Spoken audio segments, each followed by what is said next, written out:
Qo'limda Blackview Tab 15 Pro plansheti birinchi ko'rinishda o'z narxiga mos byudjet va sifatli planshetga o'xshaydi. Rostdan ham shunaqamikan yo'qmi, videoni oxirida bilib olamiz. Lekin bu planshetda sizni hayron qoldiradigan jihatlar ham bor, masalan, unboxingni o'zida. Korobkani ochishimiz bilan bizni shunchaki planshet emas, chexoli bor planshet kutib oladi. Chexol qanaqadir arzon sifat emas, materiallari sifatli, ko'rinishi ham chiroyli. Ko'pchilik brendlar komplektga balo ham solmagan paytda bu albatta katta plyus. Chexolimizdan uchburchak yasab buni chetga olib qo'yamiz. Bu yerda yana Type-C sim, 18 vatlik quvvatlagich, manual va uchi boshqacha bo'lgan stilus, slot uchun skripka va hattoki himoya shishasi ham bor. O'zi planshetga himoya plyonkasi zavoddan o'rnatilgan. Yarim yil ishlatganingizdan keyin plyonkangiz qirilib ketsa, uni himoya shishaga almashtirishingiz mumkin. O'zi bunday qilib olganda qurilmangiz sinib, uni tez almashtirishingiz ko'p kompaniyalarga foyda, lekin Blackview'dagilar chexol bilan himoya shisha qo'ygani sal bo'lsa ham tahsinga loyiq. Korobkaning ichidagi barcha narsani oldik. Endi planshetni tashqi ko'rinishi haqida gaplashsak. Planshet 3 xil. Bizdagi kul rangdan tashqari kumush va ko'k ranglar ham bor. Ko'rinishi minimalistik. Bunday qurilmani olib yurish qanchalik qulay. Og'irligi 525 gramm, ingichkaligi 7.3 mm. Odatiy planshetlardan biroz yengilroq. Uzoq muddat ko'tarib yursangiz ham og'irligi bilinmaydi. Agar noutbuk bilan solishtirsak, ancha yengil.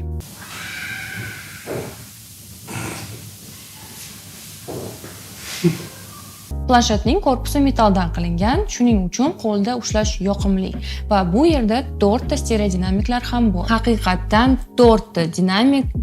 Biz ham avvaliga ishonmagandik, lekin hozir buni tekshirib ko'ramiz.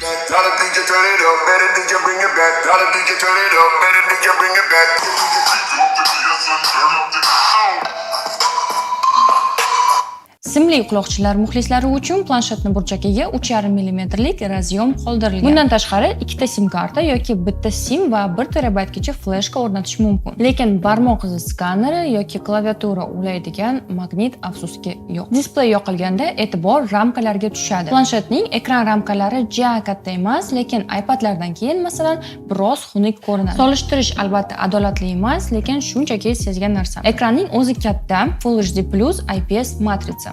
Ekranga juda yaqindan qaraganda piksellar bilinadi. Operatsion tizimi bu yerda Android 12 ning ustida qurilgan Dock OS. Bu Blackview'ning tizimi va boshqa bir Androidlarga qaraganda katta farqlar yo'q.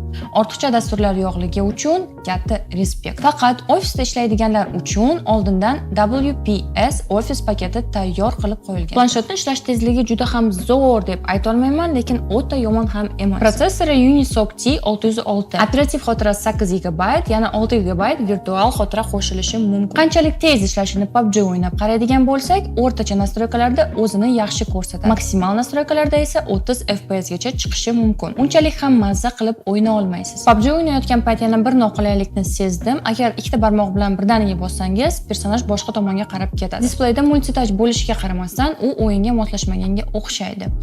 Qotmasdan o'ynasa ham bu jihatlar noqulay. Lekin ofis ishlari, YouTube'da video ko'rish uchun planshet ancha qulay. Doimiy xotirasi 256 GB, planshetga bunaqa xotira bemalol yetadi. AnTuTu va throttling testlaridagi natijalar ham yomon emas.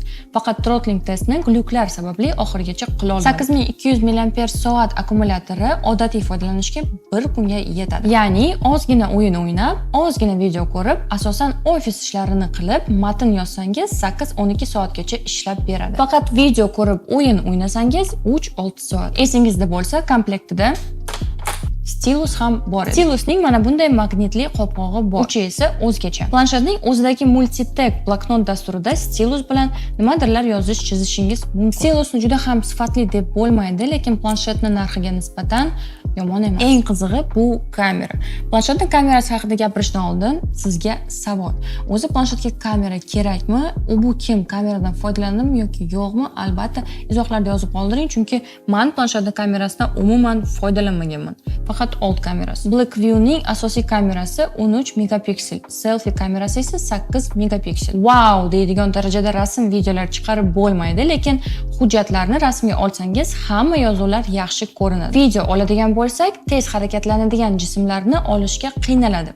Stabilizatsiyasi yo'q desa ham bo'ladi. Lekin planshetlarning kamerasi video chatlar uchun kerak nazarimda va bu vazifa uchun sifati yetadi. Blackview Tab 15 Pro da yana kompyuter rejimi ham bor. Sozlanmalar orqali bu funksiyani yoqib qo'ysangiz, xuddiki kompyuterdan foydalangandek bo'lasiz. Bemalol ekranda bir nechta dasturni ochish mumkin. Ssenariy, matnlar, maqolalar yozish uchun juda qulay funksiya. Planshet zo'r emas-u, lekin uni yomon deb aytishga til ham bormaydi, chunki u qimmat emas. Xotirasi 256 GB, 4 ta seriya dinamiki bor, displey katta, kompyuter rejimi ham bor. Ofis ishlarini qiladigan yoki shunchaki planshetdan foydalanmoqchi bo'lgan odam uchun hamma afzalliklari bor. Narxiga keladigan bo'lsak, mutlaqo o'zini oqlaydi. AliExpressda o'rtacha $108-200 bo'lsa, O'zbekistonda musaffo osmon solig'i bilan qimmatroq bo'ladi. Qisqacha qilib aytganda, 2023-yil uchun normal byudjet planshet. Bu esa paka-paka edi. Sizlar bilan Setora bo'ldi. Hammaga xayr.